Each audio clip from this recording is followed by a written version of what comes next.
Hey guys, welcome to GeoWith Motsoko. In today's video, we are covering the internal structure of the Earth. The internal structure of the Earth. So the Earth has four distinct layers. Number one, it is composed of the crust. As you can see, here's my crust. The crust is the outermost layer. The crust is the outermost layer. This is where we live. We live above the crust. The crust is the outermost layer. Number two, we have the mantle. So the crust is I shaded the crust in green. So it's the outermost layer where people live, right? And then it's followed by the mantle. I shaded the mantle in brown. And then followed by the outer core. My spelling is a bit off here. Followed by the outer core. And then lastly, right at the center there, I shaded the inner core in black, right? The last layer is the inner core. Some textbooks will tell you that the Earth has three layers: the crust, the mantle, and the core. But I've divided the core into two: the outer core and the inner core, right? As you can see in this diagram, this is the crust, and the outside is the outermost layer. This is where we live, right? This is where we live. The crust is very important because it's able to sustain life, right? It has moderate temperatures which allow us to live there. It supplies us with natural resources such as building material, right? It is followed by the mantle. The mantle is right here in brown, right? This is my mantle, my crust, and then I have my mantle. Before I move to the mantle, we need to know the state of material. When I speak about state of material, I'm referring to whether it is a solid or a liquid. Whether the crust is a solid or a liquid. We know that the crust is a solid, hence we are able to live above it. The crust is a solid. This part is a solid, right? This way we live on the crust is a solid. And the mantle, on the other hand, is a semi-solid or it is semi-molten. It is semi-what? Molten. When I say molten, I mean that the rock is in liquid form in this layer. The rock is in this layer it is semi-molten, right? It is plastic-like. And then when you move to the outer core is in liquid state. It is in liquid state, right? The rock is in molten form. Molten, I mean that the rock is in liquid form. And then the inner core is in solid form. It is a solid. So the crust and the inner core are both solid. They are both what? Solid. The crust and the inner core are in solid form, whereas the outer core is a liquid. The mantle, semi-molten.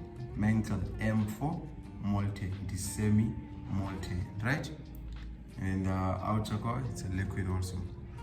A good way to understand the structure of the Earth and the layers of the Earth is by thinking of an egg, right? Let's think of an egg. An egg has an eggshell around it, right? The eggshell is a solid, and that eggshell represents our crust.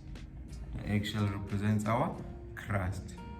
Inside the egg, there is egg white. There is egg white. The egg white represents our mantle. And then right at the center, an egg has a yolk. There's the yolk, the yellow part. The yellow part represents our core. We know that our core is divided into the outer core and the inner core, right? So think of an egg.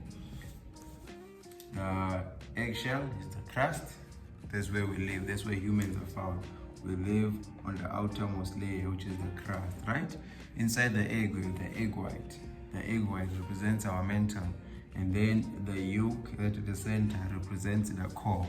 The core is divided into the outer core and the inner core. Okay, now let me use another diagram to represent the structure of the Earth.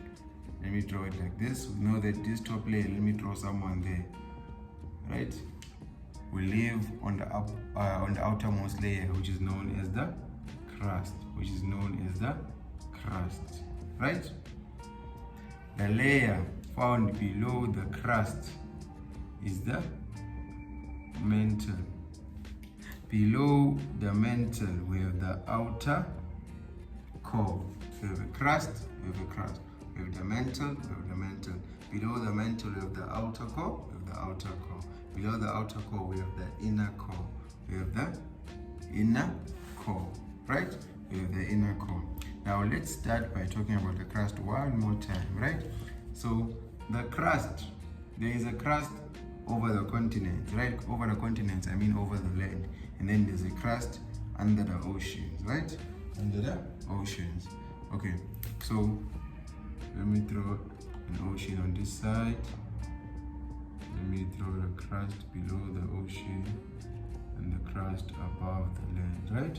If you look at my crust below my ocean, the crust is thinner below the ocean. So our oceanic crust is thinner and our crust is thicker where? Under the continent, right? So we have an oceanic crust and a continental crust.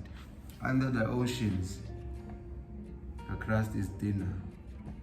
I have my oceanic crust under the oceans and it is thinner. Over the land, I have my continental crust, and as you can see, the continental crust is thicker compared to a oceanic crust, right? Now let's move on to the next layer, which is the mantle. Now before we even go to the mantle, there is a boundary. Can you see I'm drawing it in purple? Is this purple or pink? I'm drawing it in pink. There's a boundary which separates the crust from the mantle.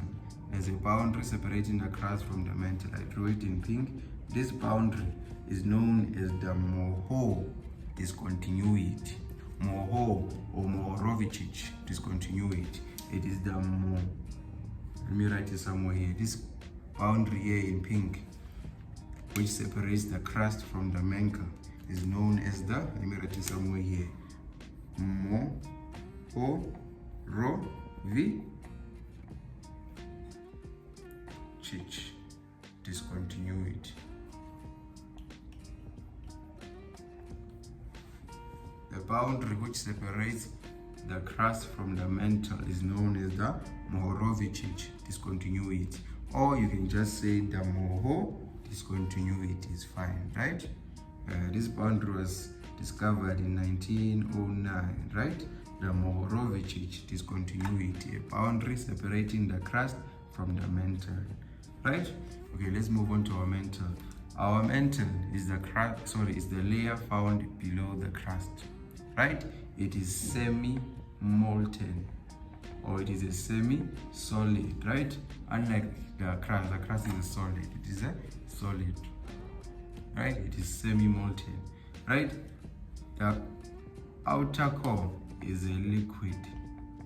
Inner core is a solid, right?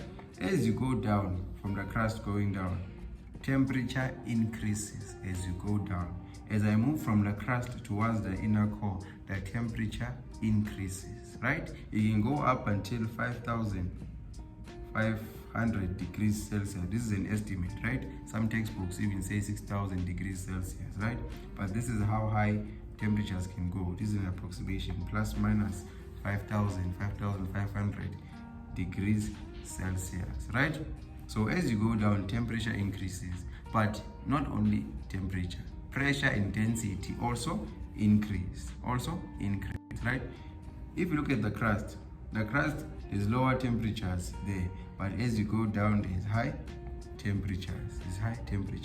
Where there is low temperatures, there will be a solid, right? There's a solid there at the top. As you go down, can you see the mantle is becoming semi-molten, right? The semi-solid, it's almost a liquid, right? The outer core is a liquid. It's because of the extreme temperatures. As you go down, temperatures are becoming higher and higher. Now you may be wondering, why is the inner core a solid? Because it has the highest temperatures, right? Remember I told you, as you go lower, temperatures go higher and higher, it becomes hotter and hotter, right? And if it is hot, it means the material will be a liquid, right? The crust is a solid because it's found at the top and at lower temperatures, right? That's why it's a solid. But as you go down, it becomes a liquid, right? The material becomes a liquid, the rock becomes a liquid, and the mantle is semi-molten, right? As you go down, outer core is a liquid because of the extreme temperatures. but the inner core has the highest temperatures and it's a solid. This is because of the pressure. There's a lot of pressure, right? There's a lot of pressure in the inner core, which does not allow the atoms to move around freely like in a liquid. So there's the amount of pressure here is very high, right? If there's a lot of pressure, the atoms cannot move freely like in a liquid, hence it is a solid, right? The inner core has the highest temperatures, highest pressure, highest density, right? The pressure there is causing the inner core to be in solid form, right? That's the reason. Okay, so our oceanic crust, as I've mentioned, it is thinner compared to the continental crust. The continental crust is thicker, and the oceanic crust is composed of sima, S-I-M-A. Let me use another color for that. It's composed of sima. Our continental crust is composed of Cl, right? This Si represents silica, the Ma represents magnesia. So our oceanic crust is composed of silica and magnesia. Our continental crust is composed of silica and aluminium, right? And then our outer core and our inner core is composed of mostly nickel and iron. Ni is for nickel. Fe represents iron. That's why sometimes you refer to it as the knife layer. It's the knife layer. N-I-F-E, nickel and iron. The Ni is for nickel, Fe is for iron, right? So our core, our outer core and inner core composed of nickel and iron.